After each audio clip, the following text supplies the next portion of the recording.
Welcome to Brave. Be inspired by the best leaders of Southeast Asia tech. Build the future, learn from our past, and stay human in between. I'm Jeremy Au, a VC, founder, and father. Join us for transcripts, analysis, and community at www.jeremyau.com. Hi, Stefanie. I'm so glad to have you on the show. Hi, Jeremy. Thank you so much for having me. It's been an honor. Well, I'm really excited to share your journey as someone who's not only an operator who has, been part of a high growth, hyperscale, dynamic approach across Southeast Asia, in Indonesia and Philippines. You're Yeah. also a female founder, building it out on your own, and so I feel like there's going to be a lot of interesting experiences that you can share from your perspective as a founder, operator, and talking about what's it like to be a founder in Southeast Asia. Yeah, sure. It's. I think it's going to be a great time for me to share this with all of you and you especially, because I feel that there are a few things that probably not everybody know at the point of time. So I guess it will be a great time for me to share this with you. So yeah. Awesome, Stephanie. So, for those who don't know you yet, the same way I do know you over Clubhouse and previous conversations, I Clubhouse guess. indeed. Yeah. Uh, yeah. So, for those who don't know you yet, could you share a little bit about who you are? Yeah, sure. So hi everyone. My name is Stephanie. I basically everybody's calling me Stefanie Irma, but Stephanie was my nickname. So I was currently a founder, co-founder in DishServe. So DishServe was a network of ghost kitchen. Probably I can talk more about it later. Prior to that, I was a country head in RedDoorz Philippines. So I was staying in Philippines for about 3 years or so, and then I came to Indonesia in the mid of pandemic. So DishServe also built based on the opportunity that comes on the pandemic. So that is a really rare opportunity. And well, I was actually graduating from London School of Public Relations. So it is interesting because my major was the public relations, and all of my previous experience most on the marketing and communication. So I'm not literally coming from a startup like very in the very start of the beginning of my career, right?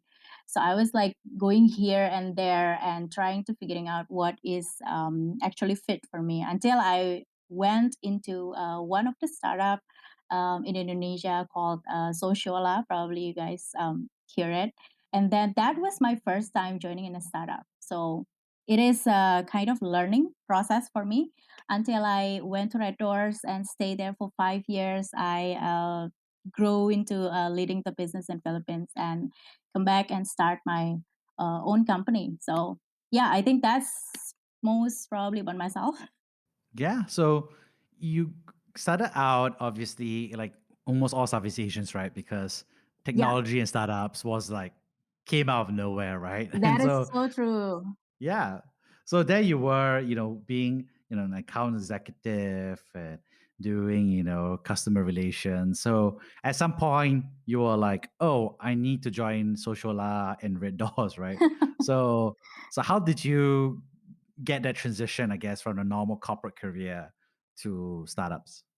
Yeah, so that's pretty interesting for me as well because there was a change in my life process at that time. And okay, probably I just should tell myself first that I'm the kind of person who like a challenge. That means whatever I do, I always challenge myself to be better every time. So that means in my resume itself, right? It looks like I was moving from one to another industries and one to another career. But that is mostly because I'm trying to look for something that I actually can use my brain on. So that doesn't mean that every of the work that I do doesn't use my brain. No, but because I love the challenge. So I when I try this and then it succeed, then I want to move to another challenge. But at the same point in time, when in some of the company that I work on, there is no challenge as such. So I was thinking, okay, what next for me? What next for me?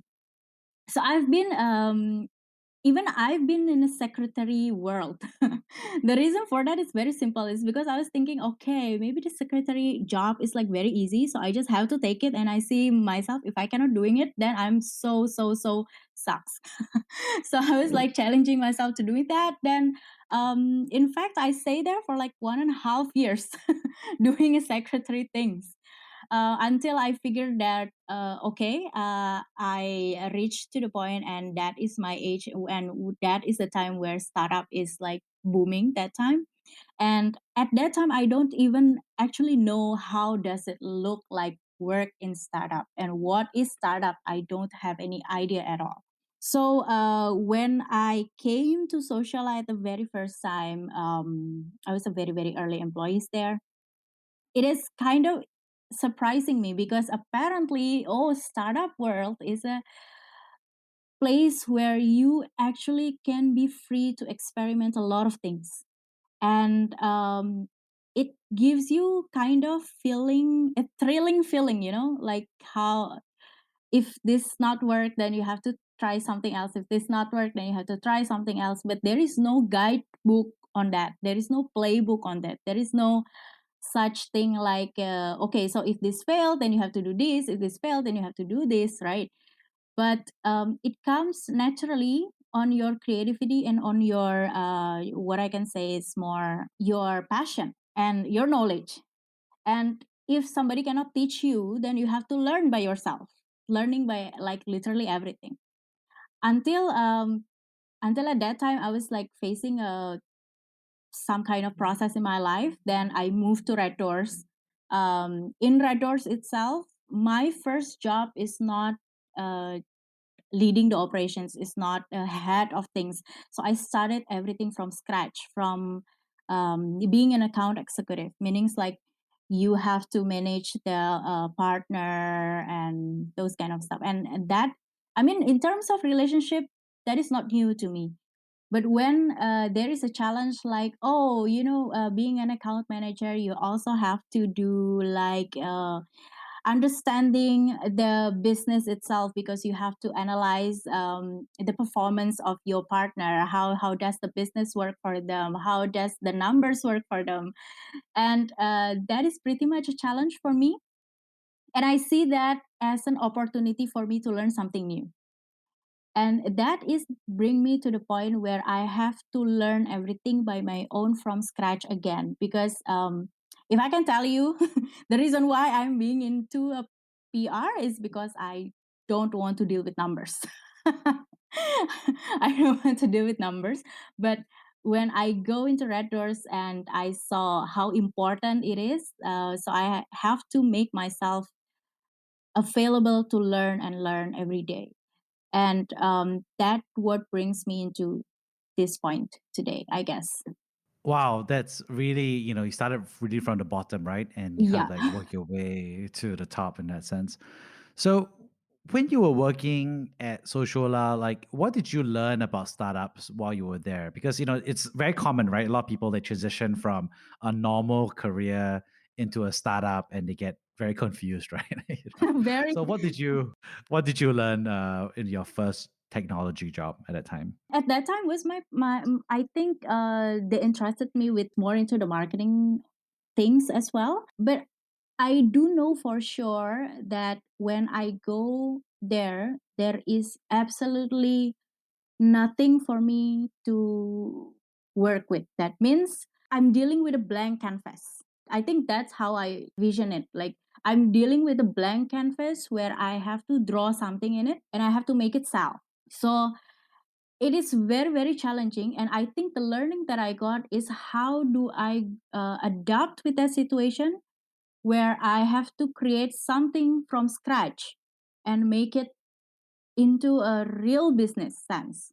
I think that is the most challenging that I have, and the most learning that I have. Because at that time as well, where social was very early, Every company in the very early, they doesn't have like a proper kind of, oh, you have a company profile, so I can sell your products or whatever it is. Probably doesn't have it, and even DishServe doesn't have it at time. But you have to create your creativity to make sure that whatever that you are going to pitch to somebody else's about the company, they get the idea and they trusted you. I think that is the most learning that I got. So there you catch the startup bug, right? Because you have Yeah. the blank canvas, there's the opportunity, and you somehow do this crazy thing called go work for another startup, right? That is true. That is true. And it's kind of, but it's actually not really new for me, because at that time I was like dealing with a lot of people. So yeah, um, you have to deal with a lot of people anyway. So what was it like working at RedDoorz, right? Because there was this crazy time where people were growing and everybody. What was it like? Do you remember your first day at RedDoorz? Yeah. I remember the first day at RedDoorz. I even remember my first day taking the job offer. And okay, to be honest, when it was in RedDoorz, like I was taking my job offer in the first day of my interview. So at that day I was interviewing, and at that day I also accepting the job offer. And because for me, I don't need a reason, I don't need too many reason to accept the job if I can see the vision, right? When I talk to the people there and I see the vision, and I see the vision was clear, then I believe in the company. And I guess what makes RedDoorz people stay is because they believe in the company, they believe in the vision. And what makes me stay as well is because I believe in the vision and I believe in the company, how the business model work, and how the leaders work. I believe in this. And another thing is, whenever I actually go into a job, right, there is some things that I always put in my mind, where I shouldn't expect anything from the job itself, but I should see what I can get from the job itself. So that means I'm not asking what this job can do for me, but I'm taking what I can take from that job. So that means all the experience, all the lessons that I have. And yes, you are right, when where it was a very, very, very tough situation, where starting from scratch, doing the business that everybody doesn't know in the very first place, and you have to convince everybody about that kind of business model, and that is not easy. Especially going into operations as well, where you seeing whether this is good, the quality of the partner, is it going to make you profits, is it not going to make you non-profits. Those kind of stuff is not easy, but yeah, I think I learned a lot there, because again, I believe in the vision, I believe in the company, and I know that by being there, I can learn a lot for myself as well, and myself can grow. Wow. What was it like working at RedDoorz, right? Because that was one of the few people that were trying to blitz scale early on, right? Mm. So tell us more about that growth. What was it like being on the inside, growing and focusing on growth like crazy? Yeah. Okay. So probably this I have to tell since the beginning. I was going into Philippines as well. The reason for this is because at that time I don't have any experience to work in other country, and that was my first time to go to Philippines as well. And that means I have to make the business works, because at that time Philippines also the second country after Singapore that is being into expansion. However, everybody is in Singapore anyway, right? But in Philippines there is no one there. So I am the only Indonesian and going there with only a few of staff from Philippines, and it is super duper kind of stressful for me at the very first beginning of time. Is first, I don't have any barrier on the language, because Philippines is very easy, you can talk English very well. but you have to deal with the people that have a different culture. I'm Indonesian. If I'm dealing with Indonesian people, then it's very easy for me. But if I'm dealing with another people who actually have another culture, and you have to deal with them every day, and that is also another challenge where I see myself that I have to learn how to mingle with them, and I have to know how to grab their attention. So when we does the growth itself in the very first beginning, I only have 3 salespeople with me, and I have a crazy target at the time. I have to get at least 10 to uh, 20 properties to make it officially launched. In the very, very first beginning, it was a very, very tough because I myself have to go directly into the street. I have to do canvassing myself.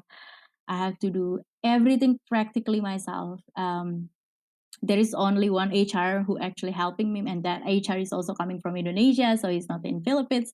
So I have to set up the company on my own, everything, starting from the HR things until the sales thing, until the account management, everything. But in that is the time where I was in a very, very kind of insomnia mode. Where I am thinking, okay, tomorrow I have to make a deal with this. Otherwise, I don't have any property. Okay, and then tomorrow I have to make sure that this property going live as soon as possible. Um, yeah, I think it's pretty much interesting journey. But from there, you actually, once you already know the pace and once you already know the rhythm, you can just follow with it. How do you take care of yourself, right? Because a lot of people in that high growth mode, they're like growing, focusing on the growth. And then, I think a lot of employees at a time really struggle with like managing themselves, right? Because it's the first time they're on a company that's trying to grow like a stick shape, right? Yeah.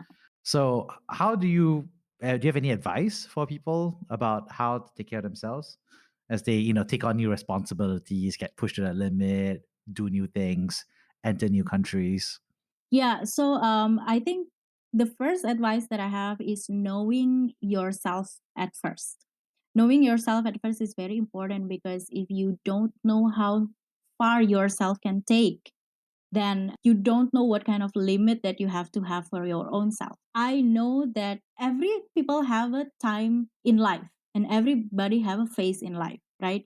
At my phase, at my time, that time, I know that I am capable of doing like a work from 8 to another 10 p.m. or like almost 24 hours because I have to managing the partner at that time and the hotel is working for 24 hours. If you do not know that you are able to do it, and it's going to be very difficult for you because you have to adjust with it. And once you adjust with it and you find that it is not up to your limit, then it's very difficult for you. But once you already know how far yourself can take, I think it's going to be easier for you. So you also know how far you can take the job, how far you can take the pressure, how far you can take the push. So the way that I'm actually doing it is as well to push myself into another uncomfort zone of me. Like I said before, that I actually hate numbers. I'm not hating it, but I don't want to deal with it. So I took PR as my major. But then when I go into RedDoorz and I know I have to do it, then I have to push myself where, okay, if you cannot doing it, then probably there is something wrong with you. Either maybe that is not your passion or there is not something that you actually can do or whatever it is. So I have to push myself to do outside of my comfort zone. Then I know I can do it or not. Like for example, when I go to Philippines as well, that is outside of my comfort zone. And when I'm going into my uncomfort zone, I know that I'm actually capable of doing it. then I know, okay, so this is my time and this is my limit, and I know I can do it. So if I know that I can do it, then just have to push myself to be better. But if I feel that I don't think I can do it, then I will definitely back out. Because I mean, it also requires a mental health for you to really stabilize yourself against all of this pressure. So it's tough, right? Because there's a lot of pressure, right? Because like the best part about joining a high growth startup is that they allow anybody to succeed, right? Because Yeah, yeah. anybody can be given the opportunity. Like all these people, like you said, like you start from the bottom, but if you show the right attitude, the right spirit, you're going to get promoted in the sense of like maybe not necessarily in title, but Yeah. definitely in terms of responsibility, management, leadership. So it's very meritocratic, very flat space. Mm-hmm. But also, like you said, like it's also a lot of pressure, right, for the person because now they're like, whoa, like I'm suddenly, you know, selling to more and more clients. I'm moving to a new country, and then, like I said, the self awareness is key for someone who's struggling. How should they ask for help? Like, how should they get help from other people on the team? Because I think that happens a lot when I've been part of startups. Is like you see people who are very good, That is and so then true. they get promoted, and then but then it kind of like gets to them, and then they start doing poorly. Not because the performance is bad, because they don't know how to ask for help, right? So I was wondering, do you have any advice on how people should ask for help? So I think Jeremy, for that one, it again, it depends on the person to person. Because for me, probably I will just speak from my experience, right? For me, I'm the kind of introvert extrovert person, kind of. So I'm only going to talk with the person that I trust, and that is not happen in one time. That means it has to grow over some period of time. Like you have to grow on a friendship first, and then you can talk to this person, and that is me. So I'm not whenever I'm actually stressed or getting any kind of pressure, I cannot talk to people who actually don't give like really a shit about my thing. They just want to listen on the gossip things. So I'm not gonna talk to that kind of person. I'm just gonna go into my deep understanding about myself. Like I'm not the kind of person who actually do meditation, but I prefer to do my peaceful time. That means I will just sit down and do nothing, like completely do nothing. Probably just listen to a calm music, and then that's it. And then the second way of I'm doing it is my exercise. So I think that was a very very effective for me because once I had a very very tough day at work, and then I go to hit the treadmill and I run there, and then I forgot about everything then done.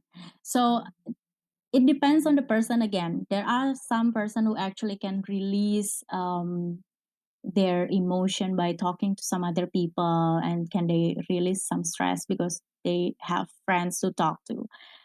But for me, that's not probably the case. And especially when you are alone in other country, then there are so many advice that tells you, hey, you go out there making some friends and blah blah. But again, it depends on the person, because I'm the kind of that introvert extrovert person, so I'm not really doing that. I would prefer just to go deep down about myself and thinking about reassess again on the day that I've been working on the things that I've been working on, or uh, gives myself a flashback on where was I 3 years ago, where was I a year ago, and where was I today. And then it can gives you some kind of enlighten you there. Actually, today is better than yesterday. That what gives you strength to go into all the pressure the next day. Yeah, that's very true. And I love what you said, like, today is better than yesterday, right? Like Yeah. that's sometimes it can feel hard to remember that, right? Because in a high growth company, you're just like, wow, like we still haven't fixed the problem. We have to grow like this. We have to deliver on ABC. And I think a lot of like you said, a lot of people forget about not only about taking care about themselves, but also about the fact that actually the company today is in a better place compared to last time, right? Which is, I think, underappreciated. So there you are at your RedDoorz, and you have to go launch a new country, get promoted multiple times, launch a new country. And then after that, you choose to eventually leave, and then, basically start building your own things, right? Yeah. And if the first thing you went off to build was the suite room, so not just but the suite room. So tell us more about why did you go off and do that? Okay, that is so okay, so there is this thing, right? I heard my friend said, okay, you have to work on your passion. So your job has to be in your passion. Only by then you can happy to live that. But in my case, I don't think that is happening to me, because I think passion is what I'm gonna do as my hustle thing, and my job is my job. That is how I making it, because I don't think what I can do as a passion, I can do it like it can pays my bill a lot. And then I have to do some kind of investing on something else, which is it's probably not my passion, but I know that I can pay the bills out of it. so um so the sweet room is basically out of my passion. The reason for that is because when I was out from RedDoorz, when I leave RedDoorz, I realized that there are not many female in the leadership position that is able to survive for a very long time, or they are able to be recognized in their own company. Most of the tech startup mostly are dealing with the guy inside at that time. I mean, right now is everything is like crazy, but at that time, like there are very less women. And even in RedDoorz itself, I think I'm the only person as a female who actually handle the business, and the other is actually basically like a probably an HR or in the customer service side. And I'm not blaming anyone for that, but that is the situation, and that is the real situation. And I don't know what happened. Maybe because of guy think that okay, not every girl is good in the business, is good on running the PNL, or is good in the tech, or probably in only the girl from a certain country is actually good on doing it, but people in the person in other country of for example, I don't know, other country cannot able to doing it. So I only can hire this kind of person, this kind of set of profile, for me to able to put it there. And I think that is okay, but I believe that women can do so much more than that if they are given the opportunity for doing that. The problem right now is there are many people who actually doesn't give a woman opportunity of doing that, because they feel that okay, woman is more into a relationship person, more into the communication person, probably they cannot handling any kind of business unless they create the business on their own.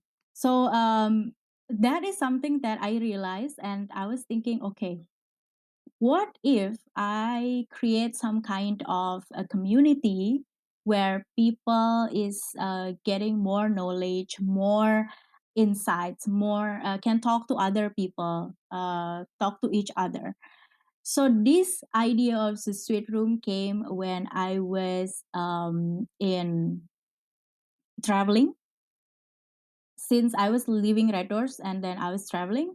So that idea was came to me because I realized that I don't know why, but in Indonesia there are not so many people who wants to give their money to learn. As in like, okay, so if this kind of course is not free, I will not take it. If this kind of personal development course is not free, I will not take it. If it's not cheap, if it's not up to my thing, I'm not going to take it. And at that time, the sweet room meant to be for a woman who actually want to have a kind of more experience, more knowledge, and need more skills for them to grow and empower them to grow in their workplace. they can able to do that. However, the sweet room, when I came back to Indonesia, I'm not able to doing it because I switched my mind into DishServe. So yeah, but that is came out of passion, right? And that still become my passion. And if I does it still moving, I cannot say that it's moving as such, but it is something that I like to do. If I have a time for doing it, I will definitely doing it. If I have a time of, like, maybe I was actually making a podcast also, but at that time it's like, okay, then I don't have any time to doing it right now. I my mind is focused on something else. My work is focused on something else. So yeah, but I really hope that I can moving forward with that. Awesome. Yeah, I think the truth is there's so many things that we love to do, and it's also something that we like to do, but it's not necessarily the thing that's going to be a full-fledged business, right? Yeah. So but it's exciting because I knew that was something that you're passionate about, and I think it represents a crystallization of the fact that you want to empower other female leaders in Southeast Asia. I think that's an amazing cause, and we'll love to talk a little bit more about it, right? Because you talk about what you want to do and what you want to solve, but the way a lot of people will ask about it would be like, oh, is it a problem, right? Is it, don't the best people become leaders, and it just so happens to be guys, right? So that's what they say, right? So what do you think about that? Okay. I think there is no such thing like, okay, guys is always better than a woman on running a business. There is no such thing like that. Otherwise, there are not many women founders right now. But what I believe is, if the women been given an opportunity to at least show themselves and get grip of that, a business sense at least, because I talk to like so many people who actually my friend, and they even have a capability of doing it, but they doesn't have a, probably not a proper knowledge, but they doesn't know how to start or where to start from it, right? Or if some of my friends want to create a business. Okay, it's funny here because one of my friends said like this, you know what, I want to get rich, I want to get more money, but I don't want to work hard. And probably there some other women who actually think the same thing. But what happened with the other women who actually not doing the same and not thinking the same thing? They are probably thinking that I actually want to do more than this, but there is no opportunity for me to do so because my company is not preparing a kind of career path for me, or not providing this, but I need the money, so I cannot leave the company. And what should I do? There are some people who actually thinking that way. And because of that, because my company who I working on right now, there is no such thing like a career path for me, and I don't see myself can be grow, but I need the money, so I cannot do anything. These kind of people who actually can be grabbed into, hey, if there is an opportunity, would you want to take it? But again, it is not easy, because when you are taking an opportunity, that means you want to have some investment. You want to get something, you have to invest on something. You want to get rich, that means you have to invest on the hard work or smart work or whatever it is. But same like them, right? Okay, when we're talking about this, I can probably say that only a people who wants serious growth that can really grow, because growth is an option.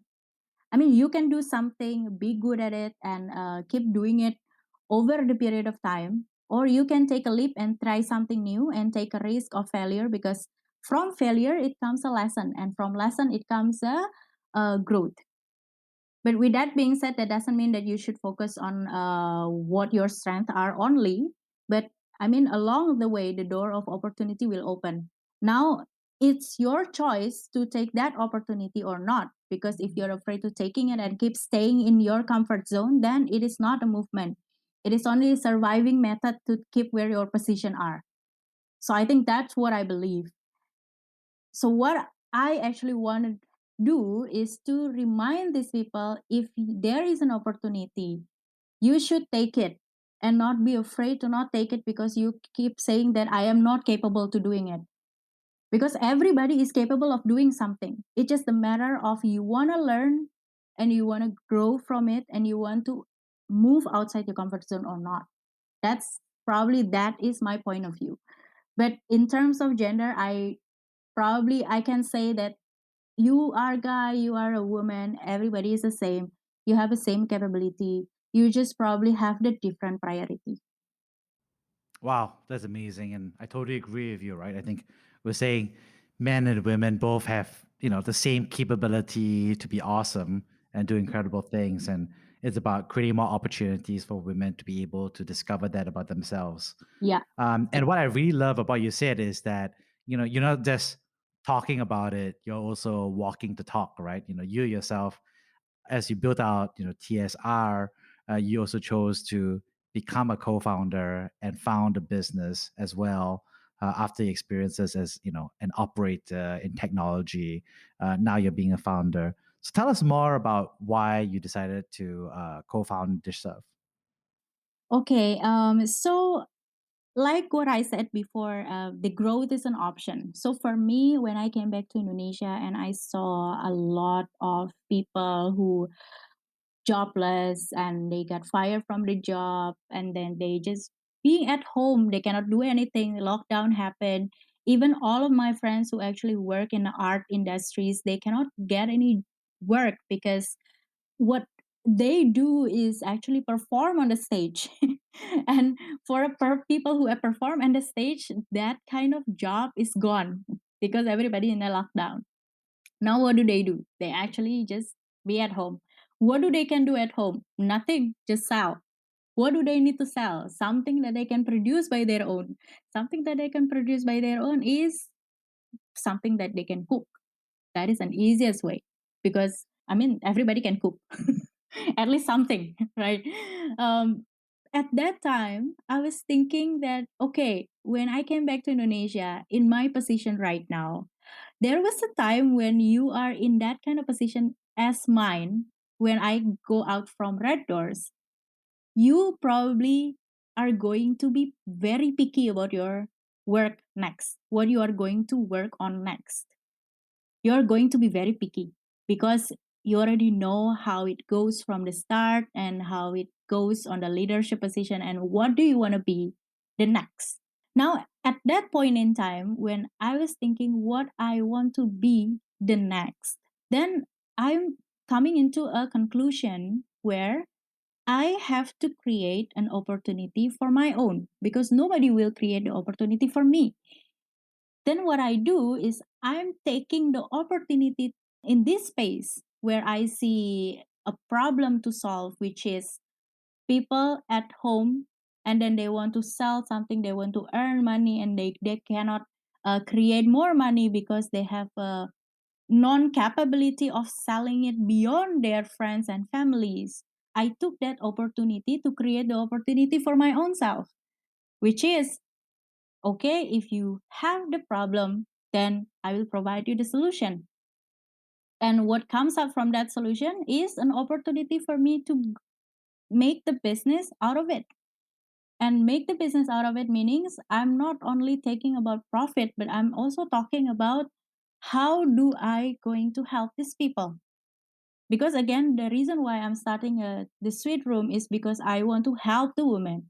And my goal is actually to help other people as well in my next career move, whatever it is. So when I saw that problem and I saw that I can actually solve that problem because I know people, I know how it works, and I think I can do it. Then it began to speak to a lot of people, and then I talked to like a few other of my co-founders, and then we feel that yes, there is an opportunity there. So yeah, that is the first starting point why I'm thinking, okay, then I will help more people with DishServe, and this is the way that I should focus at. Amazing. I think there's such a strong social mission. I think not just to obviously help people, be able to consume food, but also for people to be able to make a living, right, and to Yeah. support themselves in Indonesia and beyond. So second last question.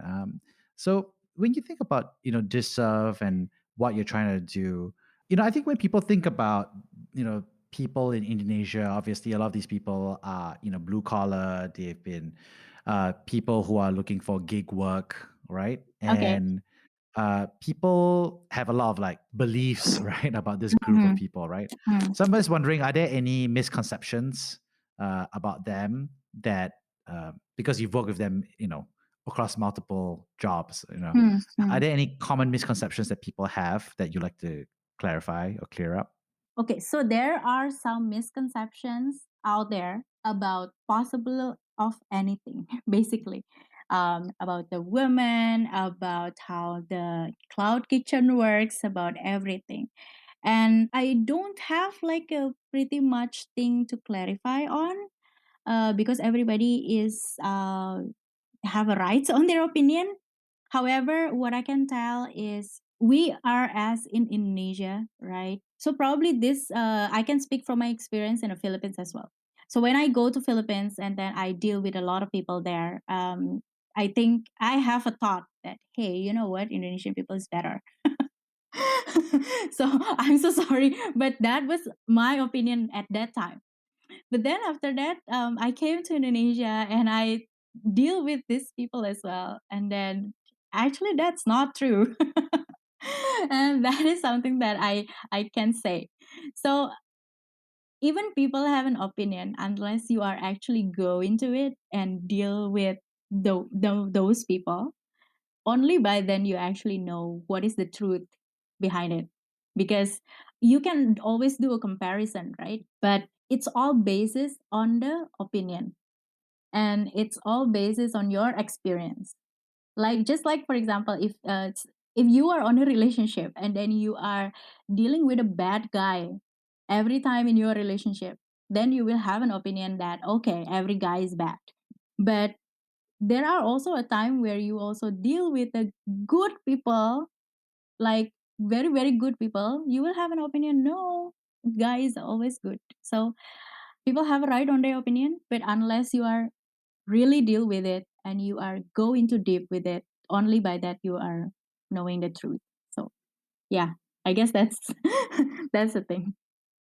Great. And last question here is, obviously, you've gone through and worked at a lot of high growth startups along the way, and times can be good and times can be tough, right?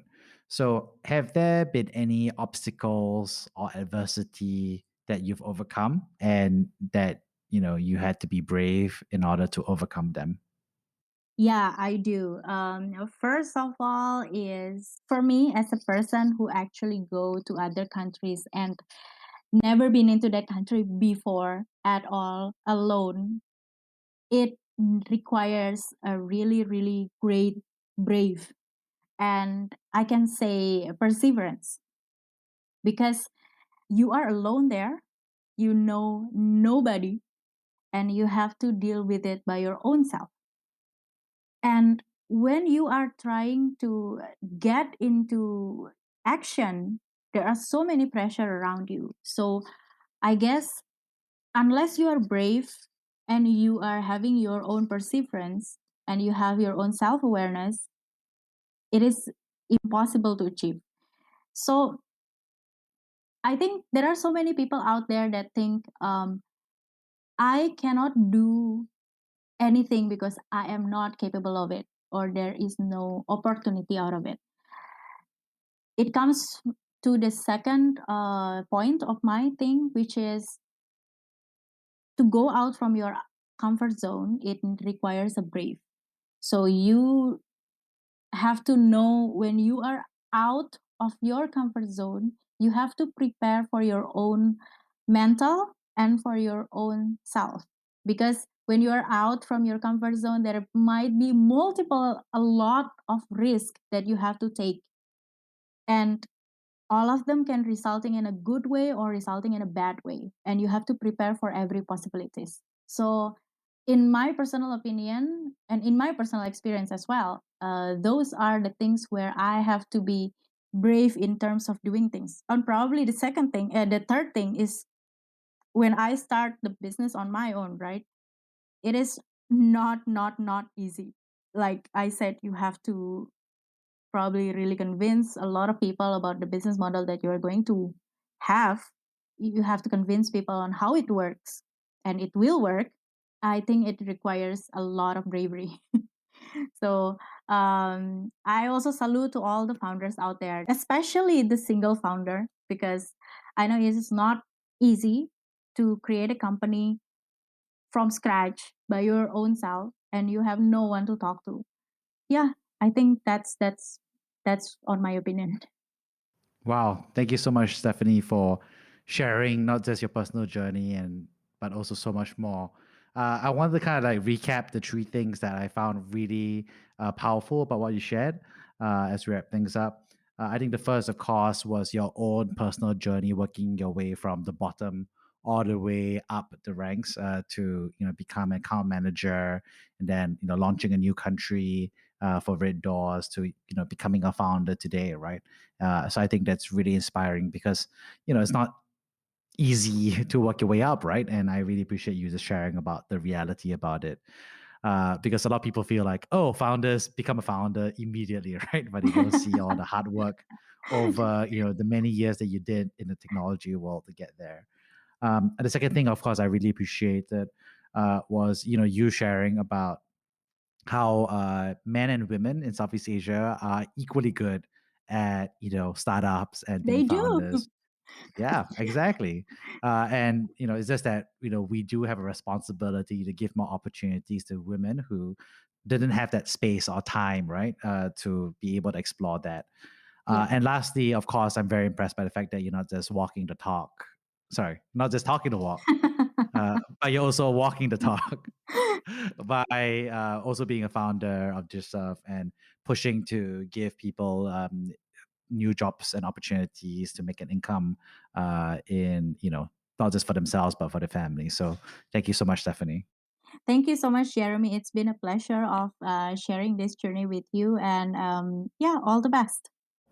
Thank you, Stephanie. Thank you for listening to Brave.